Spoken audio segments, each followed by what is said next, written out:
No great employee is going to work for a shitty business owner.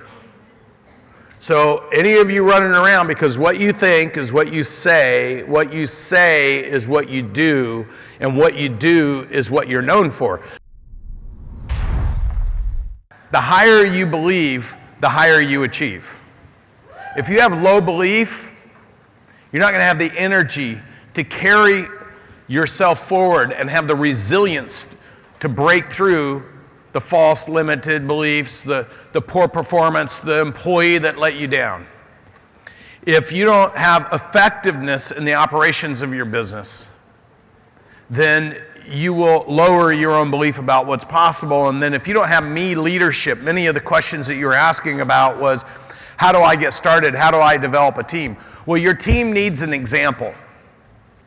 And it's your responsibility. The hardest thing to do in business is to create belief with the team members you need to carry you into having a real business. And Natalie showed you some stats that I'll get into in a minute about the percentage of business owners that work by themselves versus how many have how many employees. And it all is going to start with, if you don't have a plan that people can follow, there's no way for them to know how to be successful. And here's a hard thing, and I said it Monday. No great employee is going to work for a shitty business owner. So any of you running around, because what you think is what you say is what you do, and what you do is what you're known for. So if you're running around saying there's no good people to hire, I can't find anybody that cares like I do, no one will work as hard as I do, nobody will figure out how to get things done, you understand, it's because you've attracted, it's a Maxwell law of mirror, when you look in your business and see something you don't like, it's because you put it in there. So if you want to change the outer aspects of your life, you have to change the inner what? Inner self. So this LIDS assessment, if you just take a second and go through this LIDS assessment, I don't want you to overanalyze. I just want you to go through, read each of these lines through belief, operational effectiveness, leadership, and circle the one that you feel you're at right now. I'll give you 2 minutes. Go. So here's what I want to know. My ability to grow my revenue and profitability. Who here ranked themselves a 10? Okay, a whole bunch of 10s. Okay, all right, so how big's your business? Under 100,000. Okay, how big's your business? Revenues. Okay, so you've been in business for 5 months and you did 5 million in the last quarter. Okay, so now, this is the example. So he's a 10. How long have you been in business? 8 months and you're doing 100 grand. And now he's been in business 5 months and he did 5 million. Now, who should have a confidence of a 10? But here's the thing, if we went around the room and we did this with each one of these things and I started plotting, it doesn't mean he's wrong, but if I start plotting on the board the different results, would you agree that all of you would adjust maybe your belief about your ability to hit big numbers? All your guys' rankings of yourself are inwardly looking. Do you guys understand this? All of a sudden you start to get data.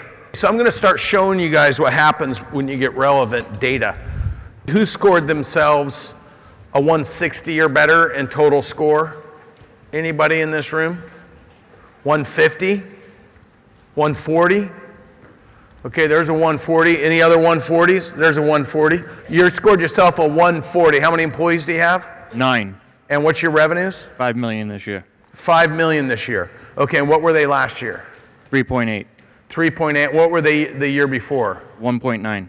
1.9. Okay, so he's grown his business 2x. Is that right? Correct. Okay, now this gentleman that raised his hand, how big's your business? It's just me, 83 and a half. Okay, so let me ask you something. If I'm going to go to work for somebody and I'm being interviewed and somebody's striving to find a top performer and I'm talking to somebody who ranks themselves almost a perfect score in being a business operator versus somebody who's got a $5 million business that's gone by two and a half times in 2 years, who am I going to believe? Like, how do you rank yourself so high if you haven't actually done it? So you guys are scoring yourself pretty high because when you think about where you came from to where you're at, your confidence is high. Does this make sense? But now let me ask you a question.